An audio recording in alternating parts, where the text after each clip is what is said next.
오늘 세미나 주제는 도시재생을 만드는 사람들에 대한 거고요. 이제 부제로 계획에서 실행으로라고 붙였고요. 이번 세미나 기획 의도는 도시재생 실행 주체로서 건축가의 역할에 대한 부분을 논의하기 위한 자리인데요.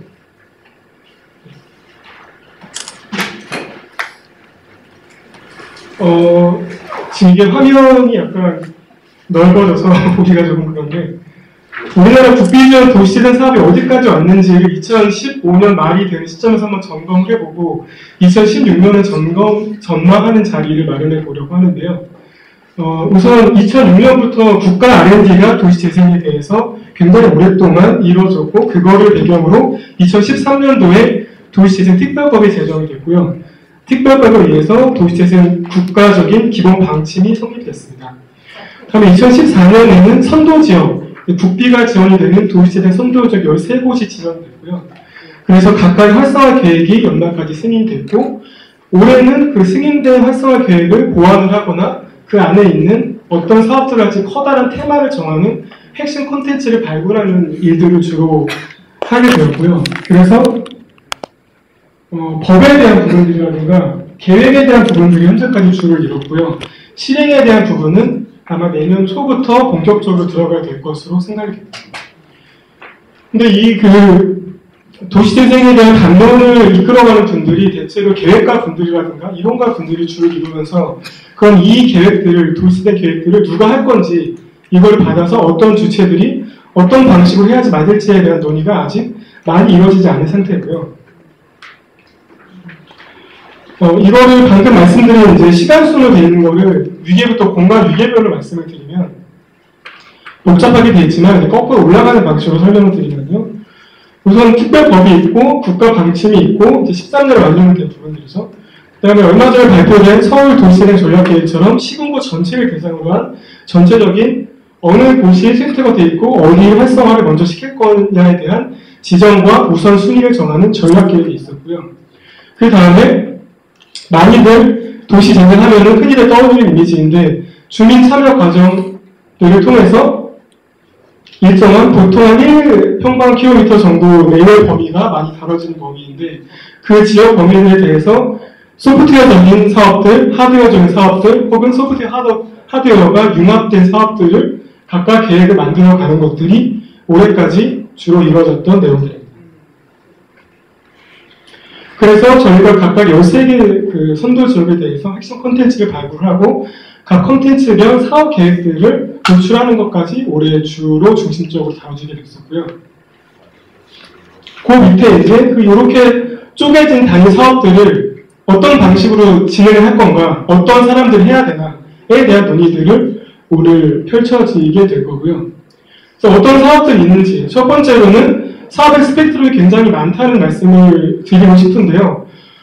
지금까지 여기저기서 발제된 부분들이 주로 이 작은 소형 거점이라든가 이제 시민단체 분들이 주도한 사업들이 많이 소개가 되어 왔습니다. 저희 아우리에서도 마을 건축가라는 프로그램을 통해서 올해 1년 동안 저는 소형 거점 사업들에 대한 소개를 많이 시켜드렸었고요.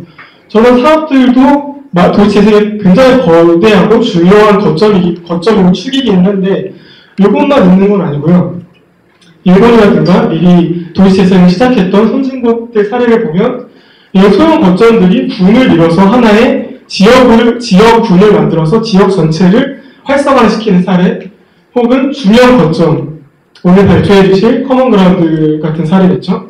혹은 니킨세키처럼 종합설계사무소, 대형 종합설계사무소가 담당을 하는 대형 거점에 대한 사업들처럼 스케일은 굉장히 다양한 사업들이 벌어지게 되고요. 다음으로 분야별인데, 저희는 이제 건축 도시 쪽에 오늘은 조금 포커스를 맞춰서 말씀을 드릴 거지만, 예전에는 각각 사업들이 분절이 되어 있었고, 각 분야별로 건축, 조경, 도시, 디벨로퍼, 홍보 등등 다양한 분야들이 들어오게 되고요.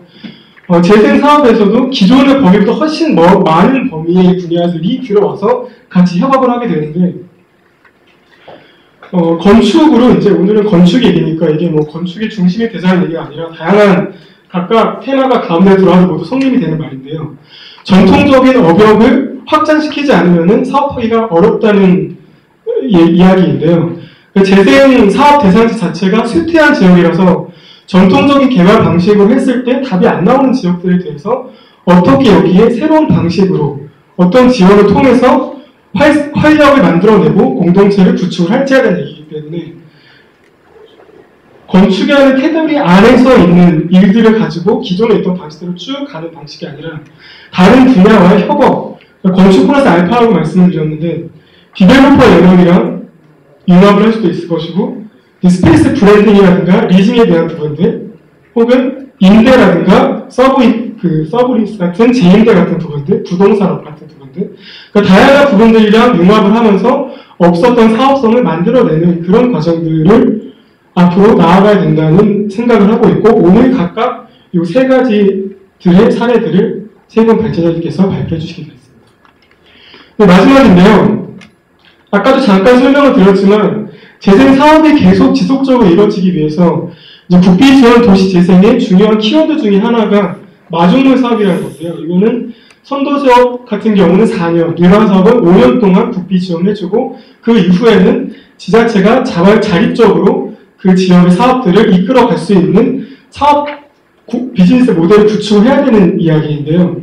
현재 공공성을 앞에 두고 그 다음에 공익성 성격이 있기 때문에 이런 거가 타당성이 있으니까 일단 지원을 하고 이게 4년 후에 어떻게 될지 사업성과 지속성, 자립성에 대한 고민들은 많이 이루어지지 못하는 것들이 사실입니다. 그래서 이 부분도 굉장히 중요한 부분인데 이제 이거는 기존에 있었던 행정이 저성장 고령화 사회가 되면서 세수는 줄어들게 되고 행정 인력은 적어지게 되는데 들어가야 될 복지 예산이 많아지게 되니까 그거를 행정이 혼자 못하게 되는 행정의 공백을 민간이라든가 시민단체라든가 지역 조직들이 분담을 해서 메워주는 방식의 성격이고요. 그래서 공동육아라든가 저소득층, 공동홈 이런 부분들의 사업이 될 수 있고 단점으로는 행정 지원, 보조금 지원이 끊기게 되면 언제 없어질지 모르는 약간 위태한 그런 성격이 있고 반면 장점은 이제 행정 기능에 어떻게 보면 실패라고 볼 수 있고 행정 기능이 약화되는 거에 보완을 해주는 역할을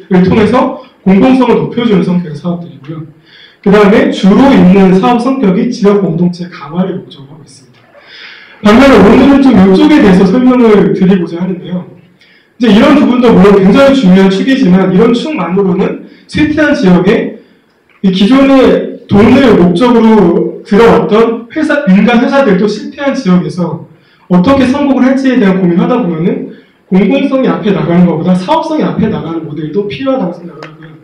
그래서 그런 모델 같은 경우는 쇠퇴 지역에 지금까지 드러내지 일반적인 전통적인 업역에서 찾아내지 못했던 잠재력을 발굴을 해서 이것들을 키워주는 방식 혹은 다른 분야랑 융합하는 방식으로 사업성을 만들어주게 되고요.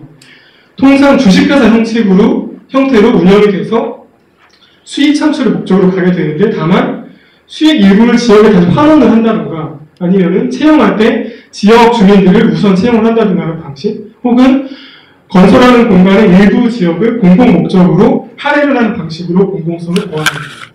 이런 방식의 단점은 이제 나오게 되는 그 수익을 사유화하는 의지에 대해서 공부해서 컨트롤할 수 있는 방식이 상대적으로 어렵다는 단점이 있지만 반대로 자립성의 강화를 만들 수 있기 때문에 보조금이 끊긴 다음에도 지속적으로 지역의 활성화를 도모할 수 있는 장점이 있고요. 또한 지역 산업 활성화를 통해서 고용이라든가 창업을 유발할 수 있는 그런 경제적인 부분에서도 플러스가 있다고 보여집니다.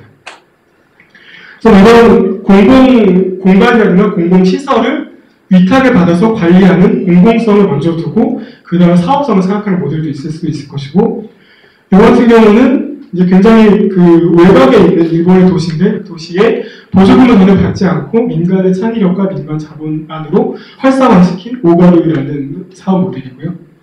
네, 이런 각각의 모델이 있는데 이런 성격에 더 가까운 모델을 오늘 설명을 드릴 거고요. 그래서 오늘 세 분의 발제를 들으면서 각각 이제 오신 분들이 생각을 해줬으면 하는 두 가지 키워드는 건축과 어떤 거가 복합이 됐을 때 사업이 될 수 있는지 아마 오늘 오신 분들도 각각 자기 분야나 자기 자리에서 어떻게 했을 때 이거를 취업을 하시는 분들이든 이직을 원하시는 분들이든 혹은 가장 좋기로는 창업이죠. 도시재생 스타트업이라는 키워드가 내년에 아마 많이 나오게 될 거라고 생각이 드는데 그런 분들이 내가 가지고 있는 전문 영역에서 어떤 거랑 융합을 했을 때 사업성이 나올 수 있을 것인가에 대한 것들을 고민하시면 좋을 것 같고요. 두 번째는 그거를 통해서 어떤 수익 모델을 만들 수 있을지, 이게 상업적으로도 성공할 수 있고 동시에 공공성도 담보할 수 있는 게 어떤 아이디어가 있을 수 있고 각각 세 분이 그걸 어떤 방식으로 접근했는지를 주목을 해서 들어주시면 좋을 것 같습니다.